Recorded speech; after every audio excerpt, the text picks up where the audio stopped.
Today on the Perception in Action podcast, Perception in Action Journal Club number 21.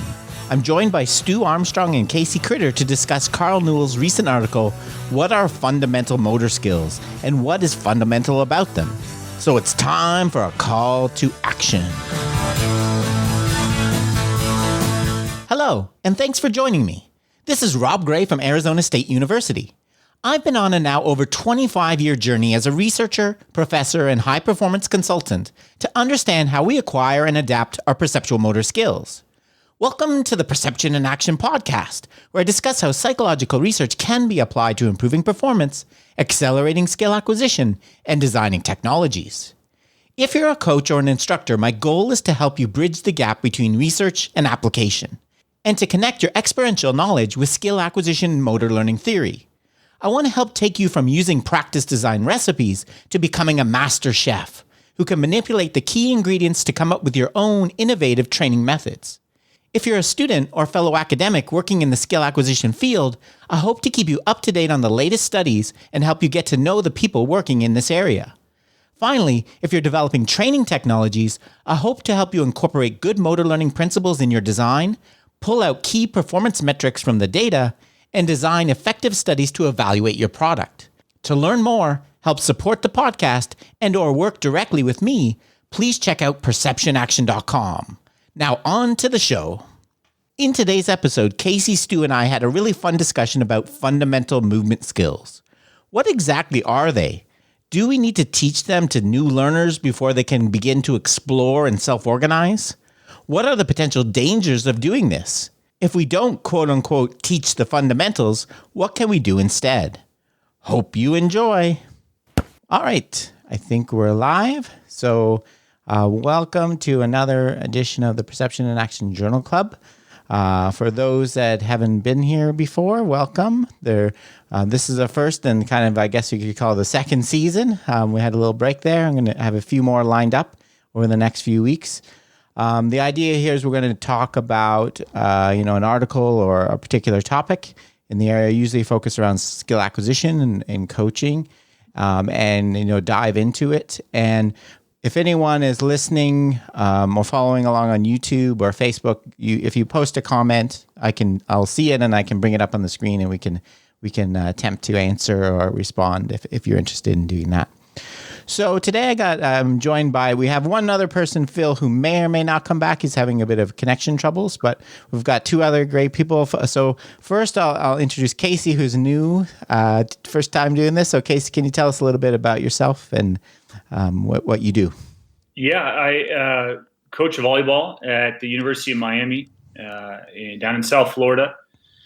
And these journal clubs, the podcast has been a huge influence on some of the methods that I use training our athletes at Miami. And so always been kind of a fan from afar, and then through some interactions with you and fortunately had some pretty cool interactions with Stu as well. I think maybe you scraped the bottom of the barrel and here I am helping out. No. Try not to screw it up, but, thank you for having me. It's a pretty cool opportunity. Yeah, no. I think it's great to have all different perspective on this. And I know you and I have talked around some of the same idea. I want to get to. Stu, welcome back. How are you doing, Hi, Stu? Rob. Good. I'm good. I'm good, thanks. Stuart Armstrong. I'm the host of the Talent Equation podcast and general ranter about all things ecological dynamics. Kasey, it's great to see you. I'm actually, as I saw you were here, I thought to myself, weren't you brave enough to send us some video that we dissected on a previous journal club? So A, kudos to you for throwing that in there. But yeah. B, if I was mean, I'm really sorry. No, yeah, you guys were great, and I was sweating the whole time, and I was just gonna press delete or mute or block or whatever the feature is on Twitter to make sure I never saw it again. But yeah, it was awesome. I appreciate you guys doing that. Yeah. Yeah, that's true. He did, and it was I didn't have all the information about what you were trying to do, so it was a bit of part of my issue as well. So what we want to talk about today is fundamental motor skills, fundamental movement skills, and this is kind of the building block for this is an article recently by Karl Newell. He wrote quite a long, very deep, dense review article on this topic, and it's one of those I would classify it as one of those asks more questions than it answers kind of articles. It does a pretty good job, but what I wanted to talk about today is this issue both. So Karl's article is primarily a developmental kind of view, like what fundamental motor skills for kids as they grow, but as his whole career he's done, he also connects it to skill training in adults and other, so that's kind of what I want to get into, both of those things. And one of the things I want to address is I hear a lot of coaches that I talk to say, I really like this self-organization exploration idea after I give the athletes the fundamentals, right? Which in some ways, I totally get why they say that, but in some ways it's like saying, here's a test where there's no correct answers. Here's the correct answers for the first 5 questions, right? It's very conflicting view. So I would like to get into that. So maybe to start off, to point, can you let me ask you, what do you think of when you hear the phrase fundamental movement skill, fundamental motor skill, either from kind of your own personal view or what you took from, or a combination from what you took from the paper? Kasey, do you want to? I'll let you go. Yeah, of course. For me, that concept has kind of evolved over time. Certainly, as I've been more and more exposed to some of the more rigorous academic stuff, it's certainly changed. My introduction to the ecological approaches to coaching, skill acquisition, skill adaptation, whatever, have kind of molded it as well. I think once upon a time, the fundamentals were, the skills for me, for my sport of volleyball, it was, can you pass or bump the volleyball? Can you set the volleyball? Can you spike the volleyball? And that's what I considered the fundamentals. And then you started getting into like situations and applying those fundamentals in situations. And then as I kind of dove into some of this more rigorous stuff, I kind of went full circle, maybe not full circle, but I certainly did a little bit of a 180 and said, is there such thing as fundamentals? And they probably don't exist. And if they do, it's just what's defined by the rules and regulations of the sport. That's what's going to define fundamentals, and probably still crystallizing that definition for myself. But this article did a lot for me in an effort to do that. And I'm sure we'll get into it, but the little model or set of 3 characteristics that he puts out in terms of saying, here's what we could use. Here's a model we could use to determine if something is actually a fundamental motor skill. I really liked that, and I tried to reconceptualize our sport through that lens, and kind of landed in some interesting spots. But to me, once upon a time, it was fundamental. The fundamentals are the movements, the classic movements. You pass like this, and you block like this, and serve like that. And mastering those was probably a prerequisite to then applying them to more specific situations. Yeah, and have certainly gone away from that pretty dramatically, even before this article. But there's some things about this article that I think would probably be supportive of that. Yeah, I think that's a very common view. Like the fundamentals are the movements themselves, the skill itself, and what you're deciding when to use them and making slight tweaks to them is kind of a traditional view. Stu, what about you? Well, I think the central argument is one. So there's lots in there that I think kind of, I guess, confirmed some thinking that I'd been doing, and it made me also really take stock, Rob, because I've been somebody who designed linear curricula for a long part of my career based on this idea of, we're going to have these building blocks that are then going to aggregate up into superhuman athletes. And, this very much questions that idea.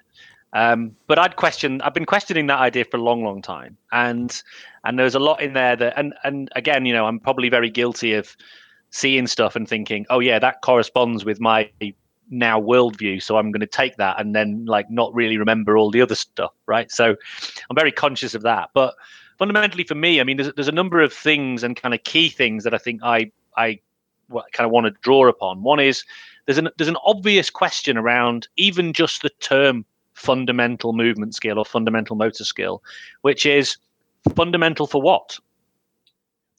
And that's the bit that never really gets answered, because it's almost as if it's treated as something that's self-evident. Yeah, there are these movements that happen, and so we develop those movements and then we go and apply them. So again, there's this central to the concept of a fundamental movement skill is the concept of linearity and reductionism, breaking things down into their component parts and then reassembling them in a context, which the ecological approach just can't really very easily map onto. And the other thing, and so Kasey alludes to this as well, which I think I'm not sure whether this is necessarily explained or explored enough, but how there's a lot of misconception about what a fundamental movement skill actually even is. So I think fundamental motor skills or movement skills and then fundamental sport skills are kind of often used a bit interchangeably. So what they call the basic techniques of a sport, or the basics, the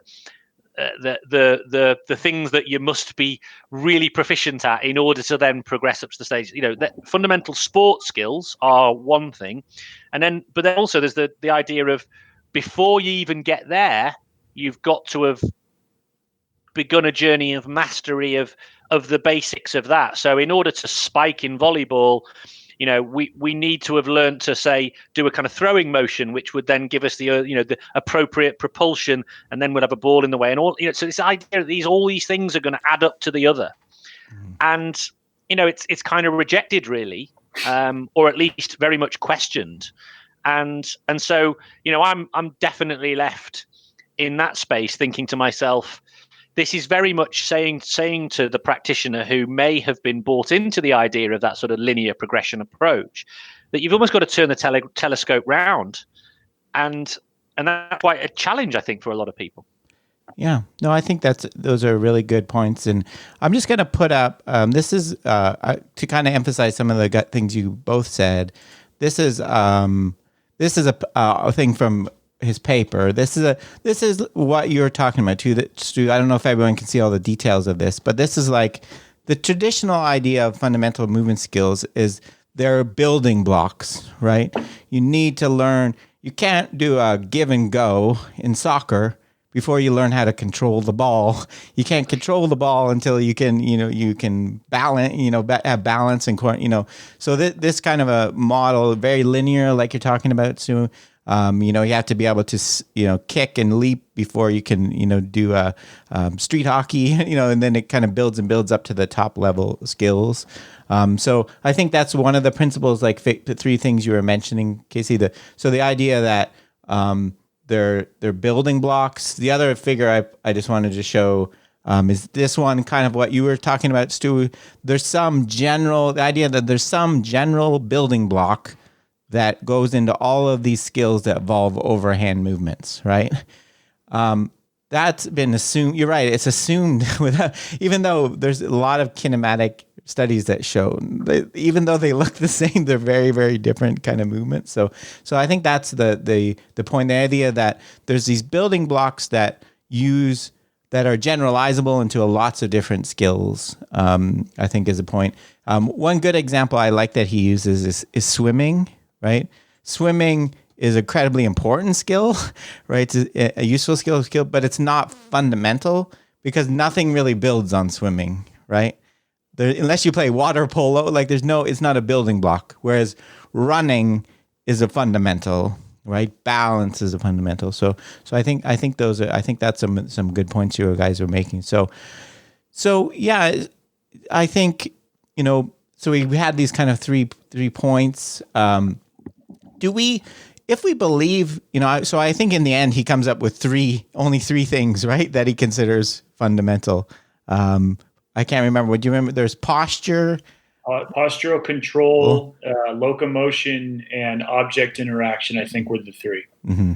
Yeah, so he considers those. So those are kind of fundamental for development of any other skills. The other thing I wanted, so if we don't believe there are these, fundamentals, even if we did believe there was these core fundamentals, are they necessarily, are they prescriptive? Is there only one way to do them? I guess in Kasey, your example you were talking about, I think is a good one.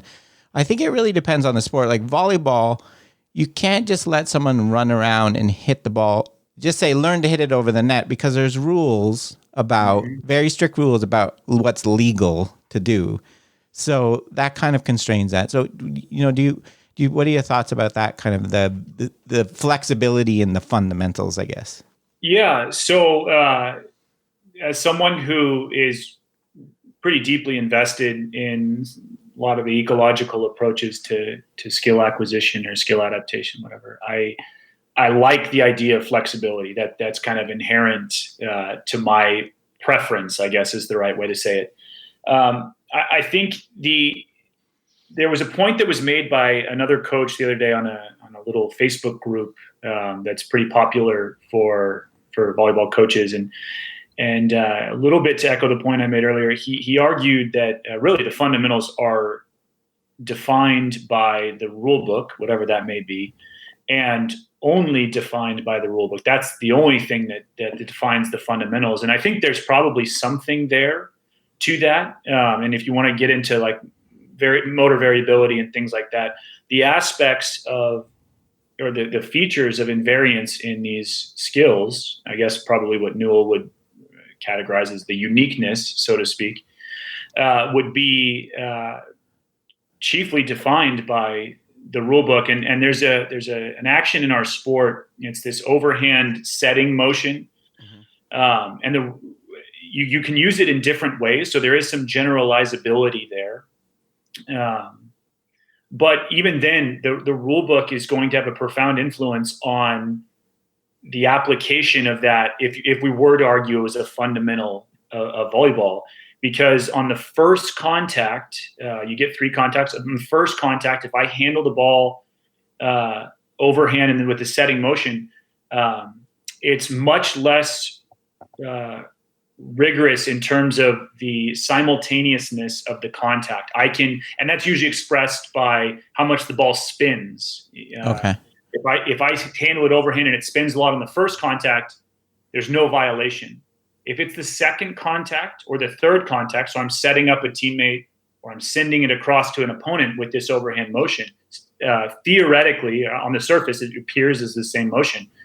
But there's a much stricter evaluation of the timing of the contact. If you mistime it at all and it spins at all, typically that's considered a violation. So there's this layer where you could argue, on one hand, in my opinion, you could argue that overhand motion, setting motion, could be unique. It could be generalizable, but the rules are such that it creates a different skill. It creates a different, perception action coupling, so to speak. But I think that this idea, in a lot of ways, centers around the task constraints, or the rules in this case, are going to define a lot of what becomes fundamental or not, if that makes any sense. Mm-hmm. Yeah, totally. Stu, what are I know you've talked a lot about, I've heard you talk about like teaching kids in soccer ball control, and you've talked about some of the times in the groups that you work with, they look, when you first get them against a team that's taught the fundamentals, in contrast, by those simple movements, they look way worse, right? And sometimes you look. So, what are your kind of thoughts about those kind of the basics? What is your thinking about those? Yeah, you got to be really brave when all the parents are looking at you. Your team have just got humped 8-0, and you're against all these like technical wizards, and your kids are just like still working it out. And you're like, yeah, but look at the way they really work together. And they just look at you like, yeah, whatever. So you got to be pretty robust in your beliefs when you get to that point. But I guess just to sort of circle a bit about what Kasey was talking about. I think there's some really interesting points there that I just think it's worth expanding on, if I might. I think there's one of the challenges, I think, with so the rules define to a certain extent what is permissible and impermissible within any game form, right? And there are different types of rules. Rules that are descriptive, that describe the action of the game and how the game is played and how the game is won and lost. And then there are regulatory rules which define actions that are permissible or impermissible. Mm-hmm. And with any regulatory rule, there are uses of those rules that are either towards your advantage or your disadvantage, right? And your opponents learn to use these as well. But within those rules become orthodoxies, right? So you develop these, I think they'd be better off, fundamental movement skills, by the way, be better to, firstly, we take the skill out, mm-hmm. right? Because obviously you need context for skill. So I think we should take the word skill out and just call them fundamental movements. But actually what we should do is we should call them movement orthodoxies. Mm-hmm. What we're actually trying to do is we're trying to take a movement that exists in an elite realm, and we're going to break them down into and try and work backwards towards what we think are going to be the things that are going to contribute towards these movement orthodoxies. Mm-hmm. And every sport and every dimension has these movement orthodoxies, and a lot of them are very, culturally resilient and very difficult to sort of break away from. And yet, then you see individuals who more often than not come to the game later, for example. So they're sort of late transferers. They come from a different sport or a different dimension, or they come having been brought up in more informal environments, let's say, less structured and less constrained by the dogma of these movement orthodoxies. And then they change things because they come up with a way of doing something that is different from this so-called norm. Now, sometimes that gets outlawed. Yes.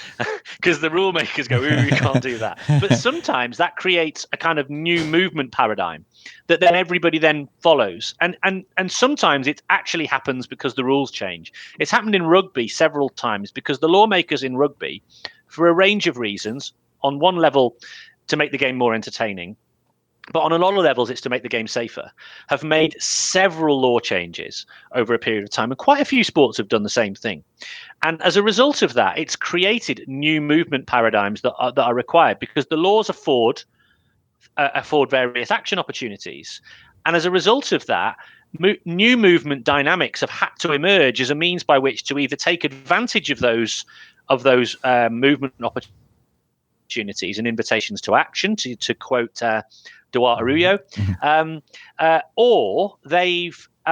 or individuals have had to stop doing certain things because they are now outlawed. And in rugby this year, and there's been quite a bit of controversy because of players who got used to tackling high as a means by which to stop the player from releasing the ball in contact, because that's a significant advantage, can't do it anymore because tackling high is penalized very severely because of the risks associated with contact. So now new movement orthodoxies are emerging continuously. So if any of those players had been taught those traditional movement orthodoxies as children, well, they were redundant. They're kind of wasted. Because now this game has completely changed its dynamics and there are new movement orthodoxies that now to be adapted to.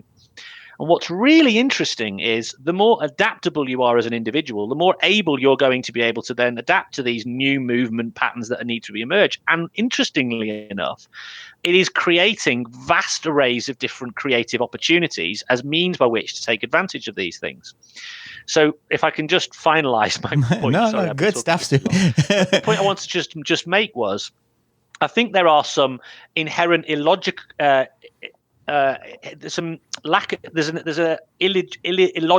if that's even a word, Rob, to some of the thinking behind the concept of these fundamental movements, particularly when we think of these fundamental movements as they're mapped out in the triangle that we're given. Which are sort of isolated pieces of a bigger movement puzzle, actually, in many ways, that very idea runs contrary to the idea of what is likely to happen to an athlete as they get into a sport-specific realm, which is going to be ever-changing and ever-dynamic. Forget the rule changes, by the way. New athletes come up with new ways of doing things all the time, and I'm just waiting for the day that the person comes up with a deliberately one-handed set, Kasey, because that's just going to completely change the game. People are probably doing it already. I'm probably talking out of turn, but anyway, sorry. No. That's great stuff, Stu. Yeah, I see the same. In baseball, the example I've always seen is, when you're a kid, you're taught to hit down on the ball and put it in play, right? Make the fielder play, and then you get to professional baseball, and they all shift to one side, and they never make mistakes. So you have to suddenly hit the ball in the air now, right? You've taught this fundamental movement, and I think there was also, I love that movement, orthodoxy. I like that. One thing I noticed Karl talking about, it really caught my attention, is that I think he calls it the difference between a skill and a mechanism. Well, I would call the difference between a capacity and a skill, right? Yeah. So there's action capacities that I don't think anyone would argue that's why you do strength and conditioning. You need to be able to speed, endurance, change of direction. But somehow we've conflated that. Like the classic example of your favorite thing, Stu, dribbling around cones, for me is conflating a capacity with a skill, right? Changing direction is a capacity you need to be able to do the skill of soccer, but it's a capacity. It's not the skill. We've kind of conflated it to make it like sport. We have this urge to make things specific and sport-like when they're not really. It's kind of fake. I always call that's fake agility, right? It's not coupled for all the reasons we always talk about. So, Rob, to that point, I think, a big part of my job as an NCAA coach is recruiting, which is talent identification and trying to get more talented kids to come to our school and play for us. And you see very often, maybe the first and most important thing in a traditional model for evaluating talent is, at least for an attacker, what is their jump touch? How high do they jump? And people become obsessed with this number. For our level, if you can hit 10 feet or higher, you're at the gold standard.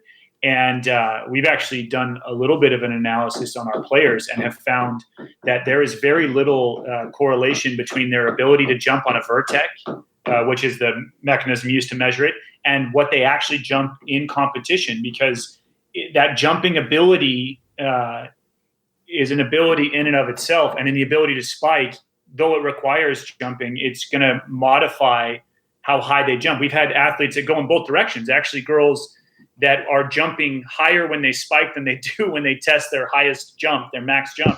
And then obviously vice versa, the more conventional that you'd expect, that maybe they don't jump quite as high when they test, but it persists in talent identification constantly. This measure of a capability, not of how that may influence or interact with the actual skill itself. Yeah. No, that's a great example. Like I say, we're not denying. Like I say, capabilities give you more opportunities. You can take opportunities of the affordance if you have capabilities, but it's not the same as the skill itself. I think that reminded me. A lot of the fundamentals we tend to teach are very planned.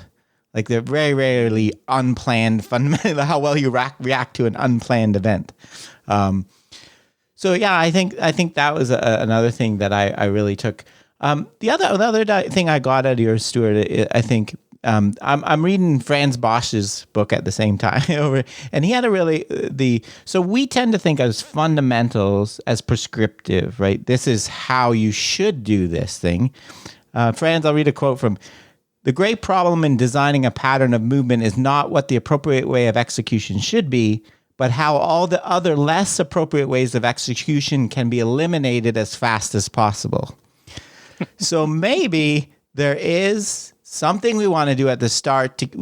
I think the problem is everybody recognizes we can't throw people in the deep end completely, right? We got to help people start some way, but maybe it's by taking things away, which is really consistent with the constraints-led approach, rather than giving you the answers, right? What do you, Stuart? Does that kind of align with some of your thinking? Yes and no, because I think there's something missing there, which is it's based on the idea that there is an ideal way.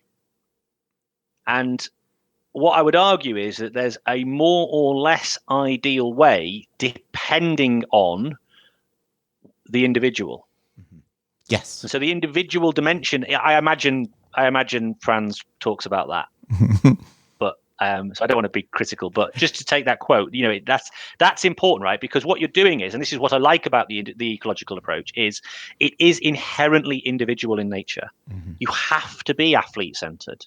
So the thing I hate about, one of the things I don't like about the idea of fundamental movements is it leads you towards an idea that there are these idealized aesthetic movements that you're trying to get an individual to fit into. And that's been absolutely within certain sports, particularly things like golf, absolutely, you get mapped against like Tiger Woods on a video. And unless you look like that, then now, I don't look like Tiger Woods, and I have not got his flexibility or strength or whatever, and I'm not going to swing a golf club like Tiger Woods in a million years. And in actual fact, if you asked me to, I'd probably hurt myself. In fact, I tried, and I did.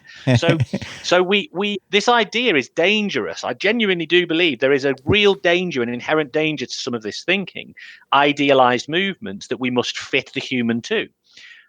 I like the idea, though, of saying, let's explore what your range of movement possibilities are, and then work out which ones are going to be best for you in the context. Because again, the other dimension to this that we have to factor, and this will probably speak to what you do, Kasey, as well, is particularly if you're working with a maturing athlete, you often see that, and this happens in rugby in particular, where you get somebody who's like a relatively early maturer, so they're like a tall poppy, much higher, much taller, and then they sort of get fit to a certain position, and then they, if you like, get sort of trained in the kind of core movements or the technical movements associated with the position, and then they don't grow anymore. And so by the time they reach adulthood, they have to change position because they're only as big as like the next. They're not big enough to be in the position they were in, and so they haven't been given the relevant movement opportunities and also the other stuff around decision making, et cetera, that are relevant to the other positions they need to play in. And then they find themselves a little bit lost. And we associated some of that, well, not necessarily with a good degree of evidence, but we did associate some of that with some dropout. Because you had people who were seen as star players because of their physicality, trained in a certain area, and then they're a bit lost. Oh, what do I do now? I'm only as big as someone who plays in the backs. I haven't got the potency I once had, and I can't adapt quickly enough. And now I'm no longer seen as being the star player, and I'm not hardly even getting selected. So there's real dangers, not just from a potential of things like injury and all those sorts of things. There's a danger from an athletic potency and athletic capability perspective, and there's a danger from a dropout perspective. So these are things I think are really worth considering. Yeah, I agree. I think there's something that, I agree. And I did take Fran's comment kind of out of context. He does obviously individual, but I do think there maybe are some can'ts, but it's you can't do this action if you do this, but it's a very, very slippery slope, isn't it? So I know, like Kasey, because yours, you can't, I think we've talked about posture, right? Standing too upright and things like that. Like, how do are there can'ts in the way that you teach new, novices? Well, the one thing I go back to, and this is something that I've kind of chewed on for a while, is this idea: if you the dichotomy is prescribed versus self-organized, right? From a practitioner standpoint, then a lot of this stuff that ends up being prescribed, I have a hard time believing that it wouldn't emerge, whether you'd say implicitly or by nature, or just based on if it's a goal-oriented behavior, a goal-oriented task, then pretty quickly the athlete or the person, the performer, whatever, will learn implicitly. And I know that we had a discussion about what that means from an ecological perspective, but casually I say it implicitly. Yeah, I know what you mean. that if there are such things as fundamental movements or fundamental invariant features of these skilled performance, couldn't they emerge just by the nature of the game? And do they need to be prescribed? Do they need to be instructed? And I don't know if I'm answering the question you asked. No. I think that's an essential question. And I think I think, Stuart, I know, and I would say yes. The challenge is the practicalities of letting them sometimes develop. And also, I don't know the psychological component of the person not having much success initially. So I think yes. I think the invariant is that's by the very definition I think emerges naturally. But I think there's some other. I know you talk a lot about we a bit before. What about you, Stuart? This idea that these invariant properties will come out. Are there invariant properties? I don't think there are probably as many. We wouldn't argue there's as many as people think to begin with. But do they emerge on their own? Well, they must have at some point. Yeah. Before we had all this amazing knowledge about, somebody must have, discovered something, and then they kind of emerge at some stage. But your point's a good one, and I think it's the challenge that's often presented, Rob, which is, but it might take ages, and we haven't got time. So actually, so it's not very parsimonious. You should just teach them. If it's going to emerge anyway, just teach them. Mm-hmm. The fundamental problem, though, is that what that misses is that you're missing the element of the movement being linked to the environmental variable that defines what the movement should be, and the understanding that the movement will never be quite the same. Mm-hmm.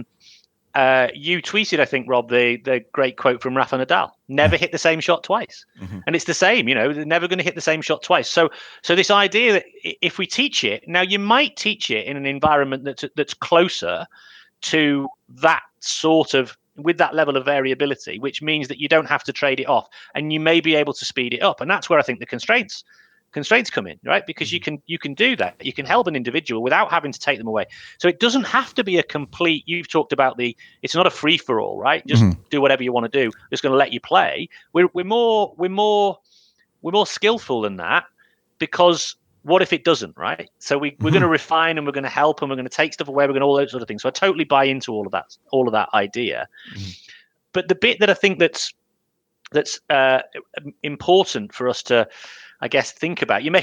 Funnily enough, I run a learning community with the talent equations. So there's a group of intrepid individuals who come together once a month to listen to me rant at them. No, we actually solve problems. It's a very emergent community. So somebody presents a problem or an idea, and we talk about it. And I had a golf coach who's now learning to play tennis, who actually challenged, and we ended up having a 2-hour conversation about it. He said, "I've been given loads of technical information from my tennis teacher, who was teaching me to do this rainbow move because she's quite constraints led for a few weeks, and I couldn't get it. Then she showed me what to do technically, and I got it, and it really helped me. What's wrong with that? What's wrong with being shown the technique?" And we had a long debate about it, right? Like, why couldn't she have just done that at the starting point? Mm-hmm. And I said, well, firstly, I think we might have gone from a metaphor to a technical show demonstration and showed you what to do.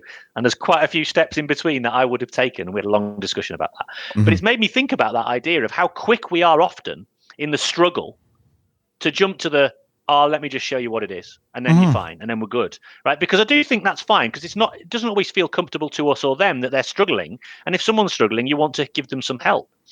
I guess my point is that if we genuinely believe that the environmental the environment is such an important factor as to define the action possibility, and we want to keep those associated as much as we possibly can, just going straight to here's the action is something that we should try and avoid if we possibly can. I'm not saying let's take it completely off the table, because it may just be that individual cannot attune, in which case we may have to get there. But we have to recognize that if we do go there, that we're going to have a bit of a reassembling job to be done. And he actually admitted to this. He says, well, I've learned that now, and I'm actually hitting it much, much better. But until we go into a game when it all goes pear-shaped. I said, well, there we go. Yeah. Yeah, I think there's some really good points there. I think one of the struggles I see is, maybe there's times to do that, give the answer. But then you have to be willing to, if the athlete's going to move away from that, right? Yes. So that's a big conflict I see when I always talk about mixing methods. To me, it seems very unlikely a coach would spend hours and hours making you move some way, than let you self-organize to another way, right? That seems really unlikely, right? I put all this work in making you keep your head down when you do a golf swing. Now you're going to lift it up. Oh, okay. I'll just let you go. Yeah, Rob, why would they? Like, no, hang on, you just showed me. You gave me the simple answer. Why would I invest time and energy now into self-organization? Yeah. No, so I think that's a really good point. And I think, you're right there. So I think we've talked about this, Kasey, and you talked about this, some of the player, maybe it was you or someone else, that when players go away from you, some of the things when you do it that way, it makes the skill really fragile, right? Yeah. When you give the answer. It's very, very not adaptable, really relying on this one coach that taught me it to know when I go off of it to get me back on, because I don't know how myself, right? I haven't learned how to pick up the intrinsic information to get the solution in the first place. I need someone to tell me how to get back to it. Right? Is that were we talking about that, Kasey? Yeah, absolutely. I think one of the observations casually that I've made is when I have heavily prescribed stuff, and I've certainly done that at moments, I hope more so earlier in my career than now, but I've certainly spent a lot of time prescribing things in my past, and have been around people and programs that prescribe. The chief means of learning is via prescription. And then the athletes, we're in a setting where you get 4 or 5 years, whatever it is, and then you hopefully go on and do something, even more impressive, like play professionally or go play on the national team in the Olympics or something like that. And there's there's no rigor to this observation or anything like that, but it certainly seems like to me, the athletes that we have prescribed the most to seem to struggle the most when they're away from us, a little bit like a fish out of water, so to speak. They can't. They really struggle to solve any problems that aren't being solved for them. And so you see these athletes who, at our level, have talent, or levels of success that, relatively speaking, should translate to lots of success further on down the road, and they stop their careers really early because they get really uncomfortable when they go to a coach in Spain or in Italy or in Russia who says something different, who says, no, don't serve like this, serve like that, or who doesn't tell them how to serve, or who doesn't tell them where to set or where to run or where to look. And it almost creates, I like the word fragile, because it almost creates an overwhelming amount of anxiety.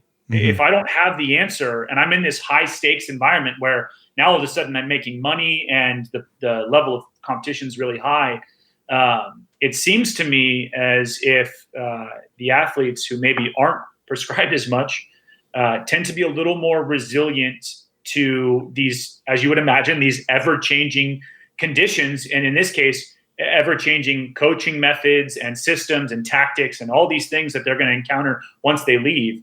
They're way more resilient. And I know that word comes up a lot in terms of in support of an ecological approach to this stuff. But as a casual observation, it certainly has played out that way a bunch in my experience.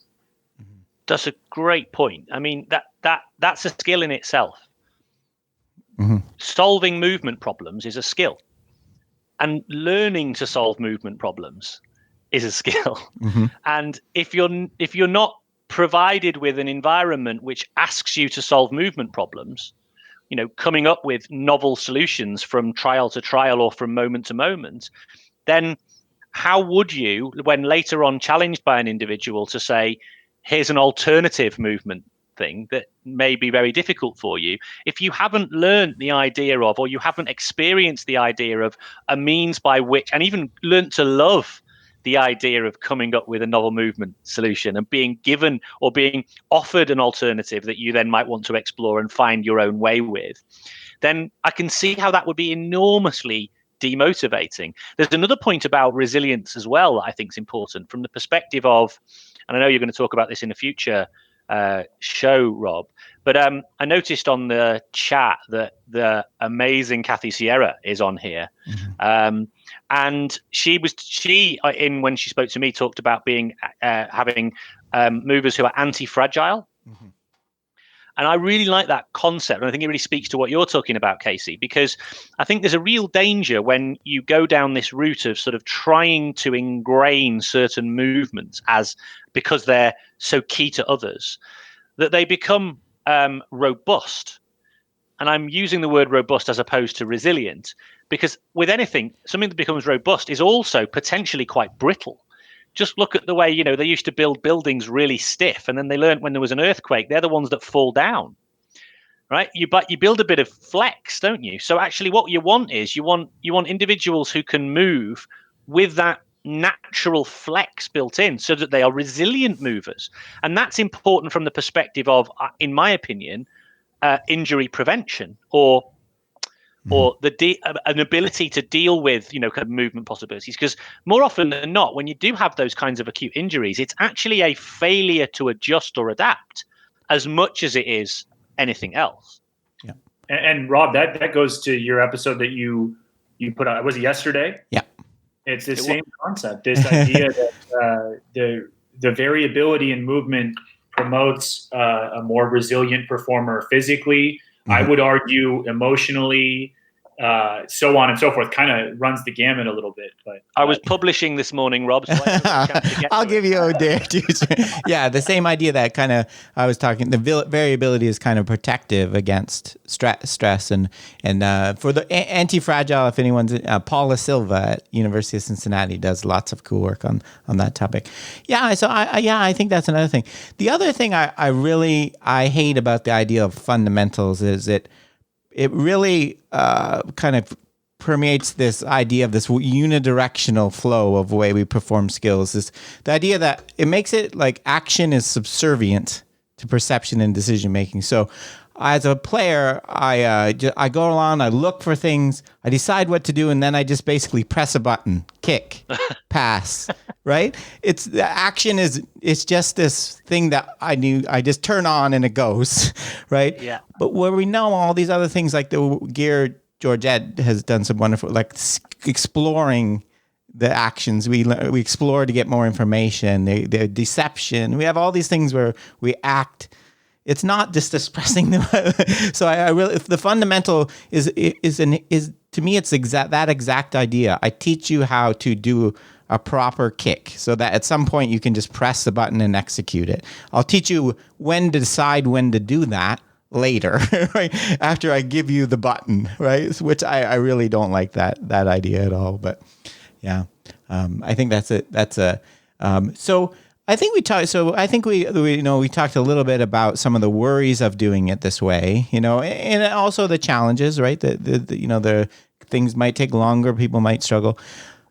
What's the alternative? We got a little bit into this, talking about the constraints. What, Kasey, maybe in volleyball, when you're teaching someone to set or something, if you're not going to give them really prescriptive instructions about what your hands should be doing and stuff, what do you try to do as an alternative to giving them the fundamentals?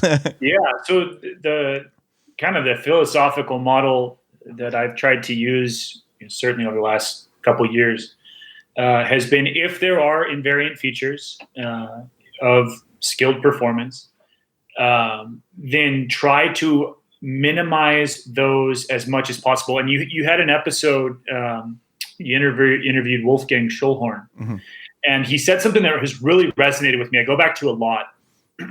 And that was this idea that when we evaluate expert performers, we tend to look at the things that are the same. Mm-hmm. And then we try to replicate those things that are the same. So all the experts, all the best Premier League, soccer players, they kick like this, or they head the ball like this.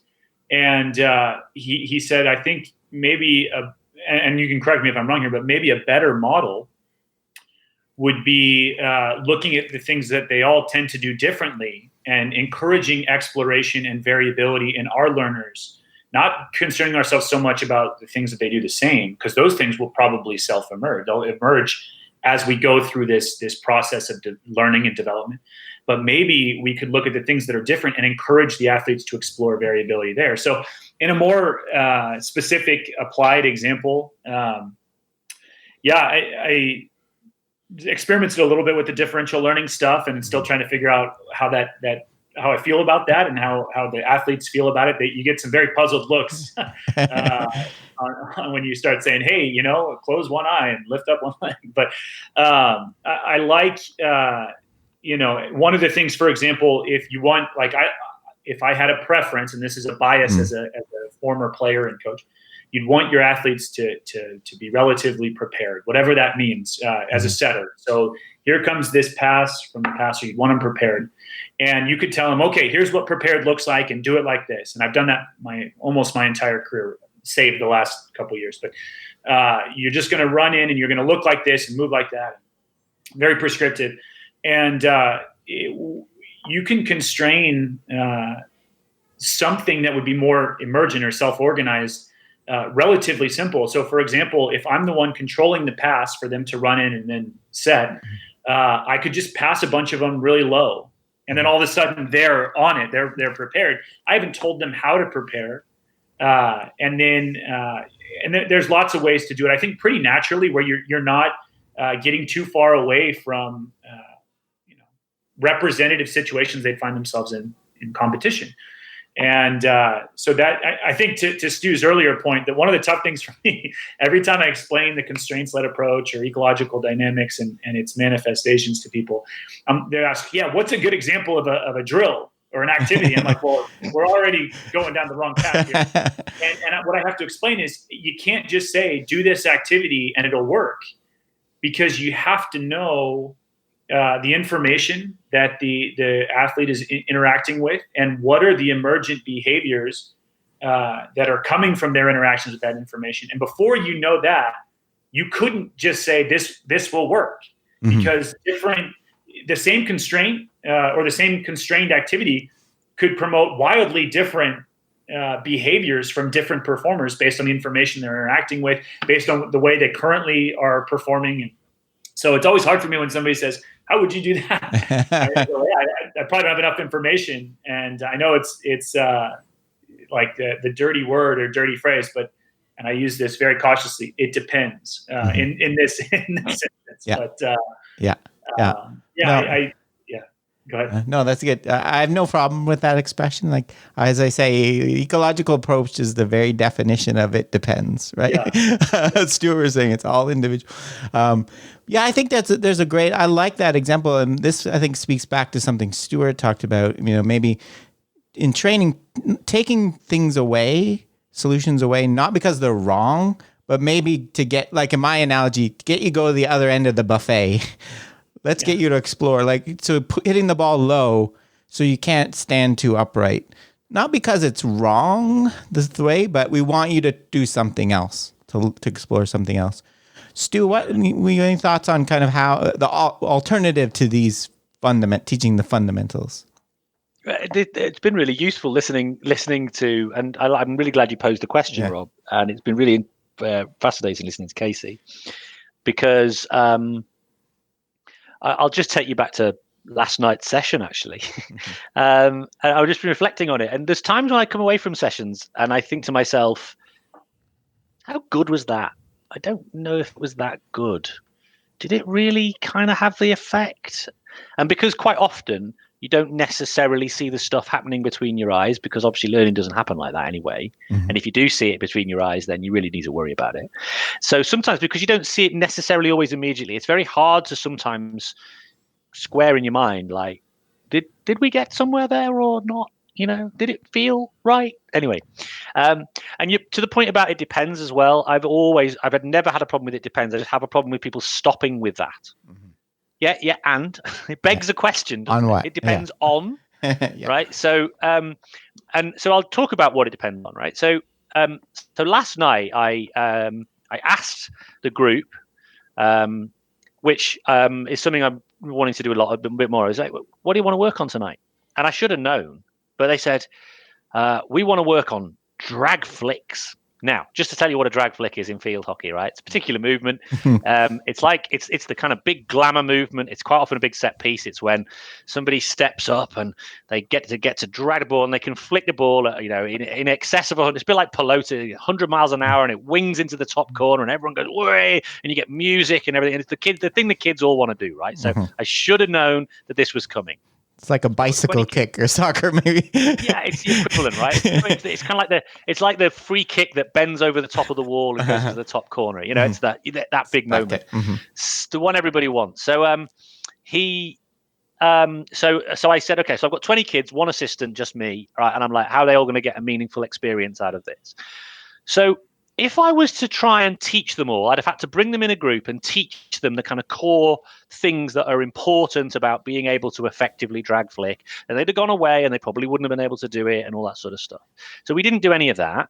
I didn't waste time doing that. And likewise, nor did I have enough time to be able to work individually with each one and work through some of these so-called fundamental movements. Now, there are certain aspects of drag flicking. Again, there are various performers. There's very different ways of it across the world. There's different ways of it being done. If you look at all the best people who do this, and they all have slightly different approaches, but there are some things that are sort of more helpful to this. What is a unique action than less. And so my goal really was to sort of just help them to become aware of some of those things. So there were 3 constraints used through the 20 players.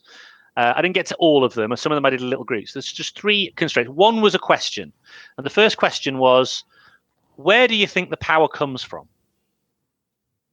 And then they had to think about that. And then they'd say, is it from your hips or hips? Is it from your legs? Is it from all those sort of things? I said, it might be. Explore, right? So that was the first thing. The second one was me and my stick. And I'd hold my stick out and I'd say, have a go at doing this action, but you've got to get under my stick. So I'd hold my stick out and they'd have to go, because the act of actually making a very long stride and getting low helps you with the move, with creating an extended propulsive motion. So actually by doing that, they'd actually discover they could actually propel the ball really quite rapidly. So that was quite interesting. So we weren't doing it isolated. It was always with the ball. It was always, they were just doing it against a fence. I didn't put a goal in place or any defenders or anything like that. We just couldn't, there was too much safety implications. It was hard enough not to get them to flick the ball over the fence into people's cars, and that kind of did happen once. So and it was a Tesla, so I felt bad about that. And then the third constraint, Rob, was I said, so there's this other thing as well as about getting your body ahead of the ball so that you're using momentum as a means by which to get to create this propulsive action again. And one of the things a lot of individuals don't do is they gather the ball sort of in more towards the front, and then they don't have enough sort of range to be able to create propulsive motion. So in order to give them that experience, I said, right, the ball has to be on the line and you have to move and gather the ball, but your feet have to be the other side of the line. And that's really difficult and really challenging, and quite a lot struggled with that. But in each one I went along, and I didn't necessarily do the same thing with everybody. And with some it was this, and some it was that, some it was the question and this, that, and the other, based on kind of what they presented me with. And that's just my dynamics of, I probably would have done it differently if I had, say, more time with each individual. But that for me is an example of how I've tried to use constraints with a movement activity that would not ordinarily just come naturally to them unless a lot of experiences. And just maybe what I'm trying to do there is to shine a light on where the movement, where they might find an answer to a movement problem more readily, to make it a little easier for them. But not necessarily prescribing exactly how and exactly what they would do in that action. Yeah. No, I like that a lot. I think that to me speaks like the fundamentals or the invariants are properties of the movement. You need to keep the kinetic chain intact. You need to keep square. You need to be square, like in my sport, square at the end of a swing. How you get there are so many different ways. The fundamentals are not the movements themselves. There's these kind of overall property, like that's why the invariance is, that's, you wouldn't call it, if it didn't have some kind of properties in common, you wouldn't be able to separate it from another shot, right? Yeah. But those properties are not always and not usually, I don't think, specific movements to get there. I think that's a key point. I think I really like that. You're focusing on these overall properties of that you need to be able to do it rather than specifically the body movements to achieve that. Yeah, I like that. And open enough, by the way, if someone said to me, actually, that doesn't really work for me, I prefer it this way, to go, that's cool. But I just like you to go back to your differential learning thing, like going under my stick. I don't like that. It doesn't feel right to me. Okay, that's cool. I just wanted to experience it. Yeah. Another point that kind of resonated when you both were talking is the learning performance paradox. We talk about motor learning, that the basic idea for people that I'm sure everybody knows is the idea that performing well in practice doesn't usually mean you're learning anything. Right? You have to make mistakes, and I think the fundamentals kind of goes against that, doesn't it? Fundamentals is getting people to look good in practice almost, right? Whereas sometimes exploring is looking bad, like and not, so it's trying to get them to do things, there are certain set sessions of practice where you don't want to focus on learning so much. Maybe that's appropriate, but I think that it kind of goes against that paradox. I think fundamentals is let's get you to look like this way in practice, which maybe is not so much learning, as we said, learning to move, learning to solve movement problems. So, Kasey, do you get that where you get players who look brilliant from the perspective of all the aesthetics, but actually don't perform that well? Yeah, all the time, and that's one of the tough things is trying to kind of parse that out in recruiting. When we're trying to identify, you're trying to translate the success they're having at whatever level they're at to is that translatable to our level? And a lot of times what we default to is how do they move? And you look at it and you go, yeah, man, the movements are perfect. And then go figure, you put them in a new environment with different demands, and a lot of times the movements don't even look like they did before. So you're not even getting what you paid for to start. But you see it all the time. And that's something that I personally am trying to purge myself of. And one of the things in recruiting that I've kind of found is that you're looking for, and I'll report back if this ever has any effect, but what you're looking for is the ability to solve problems. And maybe as a byproduct, you're looking for some aspect of movement variability where things don't always look the same, which would be contrary to how we evaluated things 5 years ago. But we run into that all the time, and it's a really, really seductive trap to fall into, at least from an talent evaluation standpoint. I would be really tempted, if I was in your world, by the way, to put deliberate destabilizations in to see the response, because that would be, for me, one of the kind of key, because that's likely, isn't it? And all those sorts of things. The reason I ask the question is it happens all the time in like one of the other sports that I coach in cricket, which is striking game, where you see these players who they look $1 million and they hit all these beautiful shots and they don't score. They just go straight to the fielders. And I always used to, I sit there and go, yeah, good shot for none. Well done. But they get picked. They get picked week after week. Yeah. It's sure you've probably seen the movie Moneyball with Brad Pitt, and it just got released on Netflix maybe a week or so ago, at least out here. And I watched it the other night, and Billy Beane, the main character, kind of went through that where he was, the 5-tool prospect, and in batting practice, man, the guy could hit it a mile, and he couldn't do it. And I probably saw that movie 6-7 years ago, whatever it was, and having been more exposed to this stuff, I can start pointing to things, going, yeah, I bet that this wasn't in place, or they should have paid closer attention to this. And they look at it more from like a sabermetric analytical perspective, but I was thinking, man, you probably could have tested some of the perception action couplings and things like that to see, or how representative is batting practice. Probably not much at all. Careful, Kasey. We're going into Rob's wheelhouse now. We're never going to come out into a baseball. Yeah. Don't get me started. Yeah, good. Definitely watch that movie if you haven't. That's a good. So I think we're coming up on an hour, guys. So, any last thoughts about, we kind of danced around this article. I think, like I said, I think it's meant to get you to ask questions about and think about this. Is not meant to come up with any hard conclusions. So I think he achieved, definitely for us, he achieved his goal, I think. But any last thoughts, Kasey, on this article or the idea of fundamentals?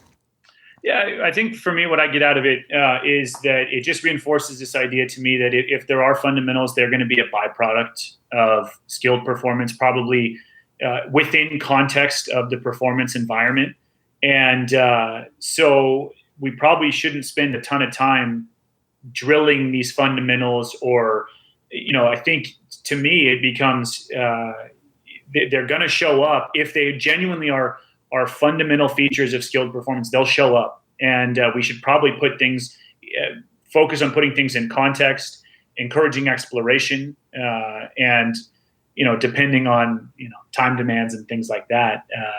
I think using constrained activities versus prescription and all the same stuff. But to me, it just reinforced this idea that, fundamentals aren't what we think they are, and B, the importance of them as a coach in terms of getting them in place, so to speak, probably is less than we would think. Yeah, Stu, any last thoughts?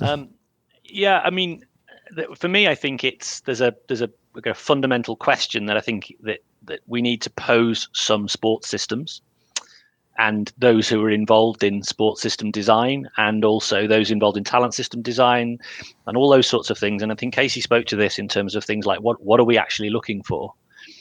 And, there are a lot of linear curricula out there that define individuals and their progression in a so-called talent system.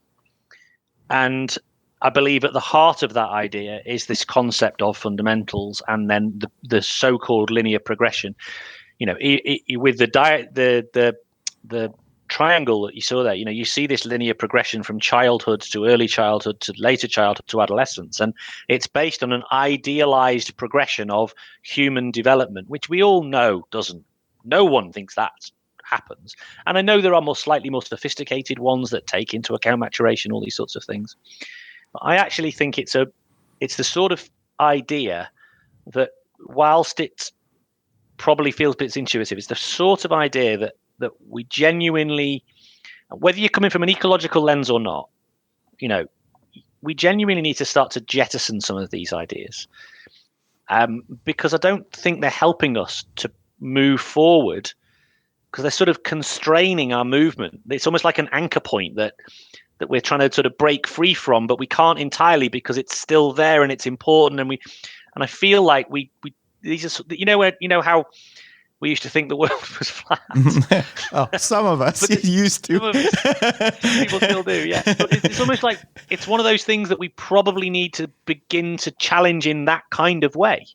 Mm-hmm. And I know there are a number of people who probably feel this is absolute heresy, but there's a part of me that thinks we've got to maybe even start to think about that altogether and start to completely reconceptualize those early engagement experiences and really begin to think about what it is we're trying to sort of provide in that space.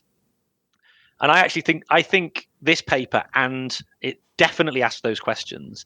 Mm-hmm. And I think one of the attractions of the ecological approach is it poses those questions continuously. Mm-hmm. And if we can get over the idea that it's witchcraft or magic or voodoo, and actually just look at it and go, what we see here doesn't make a lot of sense in any world, regardless of whichever theoretical perspective you come from, then we've got to, I think, now begin to start thinking about in a different way. Yeah, and I think too, and I'll touch on something that we hit on a little bit, but when I say the phrase, I'm going to teach you the fundamentals, does that sound fun? Does that sound like it's going to be fun? I think and in that triangle, I didn't emphasize it, but there's a big bar in the middle, the proficiency barrier, right? If you don't meet, and this goes back to like my interview with James Rudd when we're talking about movement skills in kids, we're chasing a lot of kids away from enjoying movement and physical activity, I think, because of this fundamental view, right? You can't do this, get out. Like you don't get above this point in the triangle. You can never play a sport or do any kind of fun movement because you don't meet these proficiencies. So I agree with you, Stu. Whatever theoretical approach you take, I will hope we can change that somehow, because I really don't I think it's really a bad problem. So thanks very much, guys. I really appreciate that. Was a lot of fun. As I said, for those, we're going to have another few of these coming up. Next week, we're going to do another one of these practice activity analyses. So we bring a bunch of practice drills and activities. This one's going to be baseball, guys. We're going to have the Dutch baseball and Randy Sullivan. And so I think even for people outside of baseball, we're going to talk about it. This is an example of constraints. This is an example of differential learning. So hopefully you'll get something out of it. So thank you, everyone, for following along in the comments in here, and we'll see you next time.